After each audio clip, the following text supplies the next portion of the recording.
What kind of mindset do you have? A fixed mindset says I'm either good or I'm not. I'm frustrated, I'm just going to quit. I don't like to be challenged. When I fail, it means I'm no good. I want people to tell me I'm smart. If you succeed, I feel threatened. And my abilities determine everything in my life. My abilities, what I was born with, tells me what I'm going to be for the rest of my life. As opposed to growth mindset. And growth mindset talks a little different. I can learn anything I want to, at any time I want. When I'm frustrated, I find a way to persevere. I want to challenge myself. When I fail, it's not failure, it's an opportunity to learn and improve. I want you to tell me I try hard, not that I'm great.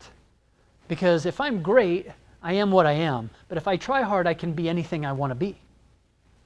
If you succeed, I don't get angry with you. I'm inspired by you. I had a kid that wrestled for me at Stevens, Mike Clayton. Kid was ranked second in the country. He watched Jordan Burroughs double legs over and over and over and over and developed one of the best double legs that I've ever seen in coaching. Because he watched someone else succeed with it and then became inspired by it. That's a growth mindset. My attitude and my effort determine everything. I think of my kid that watched Jordan Burroughs hit that double. These empathetic neurons, these mirror neurons, allow an 18-year-old kid in Hoboken, New Jersey to watch an Olympic champion hit a double leg. And that 18-year-old has the opportunity, because of these neurons, to experience what that Olympic gold medalist experiences. When I was at Naval Academy Prep School, and I was debating whether I was going to try to come back and wrestle here at Iowa or whether I was going to go on and wrestle at the Academy. And I remember it was 91 NCAA championships here at Carver Hawkeye. And I just remember, I can't remember, it was like 7 Iowa wrestlers were in the semifinals that year. And every time one of those guys would win and their hand would go up, I closed my eyes and I visualized that that was me in a Hawkeye singlet on that mat in the semifinals, having my hand raised and going into the NCAA finals.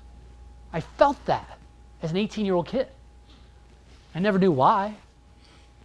We have physical parts of our body and chemical reactions that allow us to feel that. So the culture of your program, and we're going to have a lot of presenters talking about culture and things that don't have a lot to do with takedowns and double legs. These people are going to talk about the culture, because when your kids come into a culture, that social validation, either your culture accepts them or it rejects them. So if a kid walks out for the wrestling team and your job is to retain that kid in the sport as long as you can, if he walks into a culture that he doesn't fit in with, he's going to leave.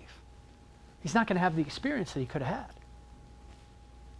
I say he, and I mean he and she. I'll use this, I really do mean he and she. So the culture that we build is going to help these kids either continue down the right path, or it's going to help continue down the wrong path. But it's the culture that we create. So we have the ability to affect that change. How do we build confidence in these kids? Have them reflect on their past successes. I do Skype training with kids because I can't be everywhere. So, hey, if you want to do some Skype training with me, call me up. We'll spend a 45-minute session and I'll talk to you about things. One of the things that I ask them day one, tell me the best match you've ever wrestled in your life. And I don't care if they're a 5-time state champ or a Dirt Diggler 3rd place finisher.